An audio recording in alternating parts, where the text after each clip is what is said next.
nothing else to talk about. There's like no movies or games or anything else that I want to play right now. I'm going to talk about my all-time favorite game, which is Final Fantasy VII. And yes, I am that kind of person. So if you already have your mind made up, then whatever. If you don't, then listen, because it's my favorite for a reason. I've played a lot of games in my life, like probably hundreds. And there are a few that stand out to me. Final Fantasy VII is one of them. I love Final Fantasy VIII, even though I know that a lot of people didn't. Silent Hill 2 was amazing. I loved Arkham City. The newest Tomb Raider was pretty good in terms of newer releases and things like that. So I have some favorites, but ultimately, no matter how many games I play, no matter how many years go by, my mind, when I'm asked what's your favorite game, goes to Final Fantasy VII. The reasonings are because the characters are amazing.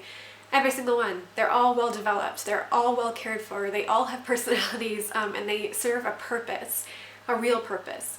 When they're put on your team and you have no choice, you don't care because you like all of them. Even the most annoying characters are likable because they were just so well developed. The main character was super well done in that you have to fall in love with who he thinks he is for the first half of the game, and then suddenly he has an identity crisis and you have to fall in love with a whole new version of Cloud, which is really brave of them to do. It's unheard of to completely switch up your main character. And it was done in such a thoughtful, emotional, sentimental way. And people forget about the Cloud, the Zack Cloud, that made the game so much fun. You know, he was sassy and spunky, and he's not the emo Cloud that he's remembered for because of Advent Children. It wasn't exactly like that. Even at the very end of the game, when he's himself, he says, "Let's mosey," and I think that really describes Cloud. And that's what makes him lovable. Then we have the death of Eris, which is, you know, completely, again, unheard of in games. You very rarely see a main character killed off, especially a potential love interest. Kind of like a gaudy character killed off so quickly. One that you as soon as you fall in love with, they just rip her away from you. I mean, I cried when it happened. It was incredibly emotional and so well handled and so well done. And the nice thing about that too is that her death wasn't for nothing. She died to protect the planet, to save the world. It wasn't a death to move him forward, to move Cloud forward. It was a death that was meaningful to the whole game, and you never forgot about her. You never had the opportunity to, which you often do in games where they're just throwaway deaths. She meant something to the end.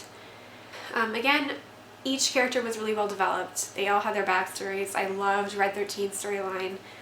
The people that I used on my team were Sid and Red 13. Always are my buddies.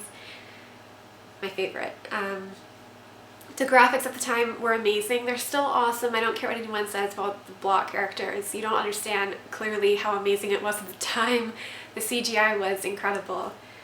The music, the score is unparalleled still to this day when it comes to video games. Every track, as soon as you play it, even, you know, outside of the game, you know where that music took place. Each character has a theme song, and it's almost like a cartoon that when it comes on, you know who's about to enter the room or what's about to happen, especially with the Turks, which is a very interesting way to set up some characters. The main villain is still thought of as being one of the best villains of all time, which I'm not a huge fan of Sephiroth, but you know, the nice thing about him is that he had a motive, he had a purpose, he wasn't just this empty vessel of hatred and anger. Like, he hurt and you could feel it, and so you felt feelings towards him, whether you just really wanted him to die or you kind of felt sorry for him, like you took pity on him because it wasn't his fault. You know, you had the whole like clone thing thrown in, which people think is silly, but you know, I just don't think so. Not at that time. It was not overdone at that time. And it was interesting and it was heart-wrenching. Like every moment of that game was like, you know, like clenching your chest with emotion, and you just don't get that anymore. From the very moment that you pull up on that train platform, you're just, you know, ready to go, and it's so rare that a game grabs you that quickly, and especially a game, you know, with 3 discs, with so much gameplay, with so many side quests. It's so rare that you become that invested in the game and in the characters and the story.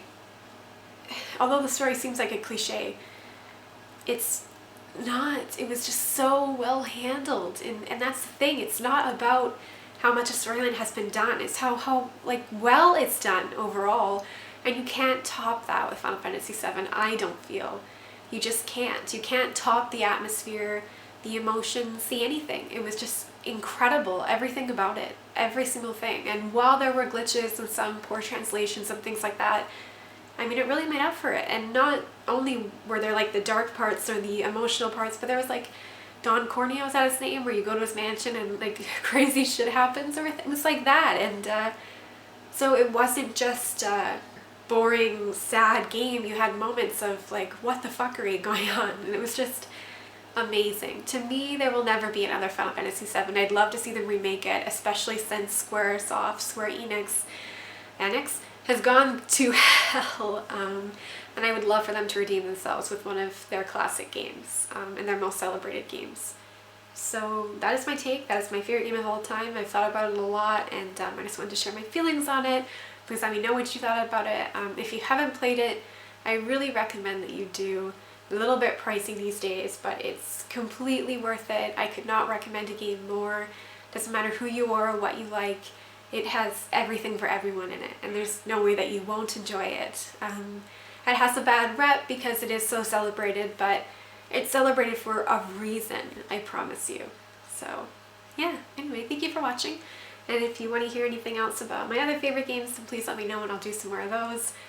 Otherwise, I don't know. And I apologize for all the vlogs. I just really don't have much to talk about because I feel like this is the lull. It's spring and nothing's come out. But yeah, so thank you so much for watching, and I will talk to you guys soon.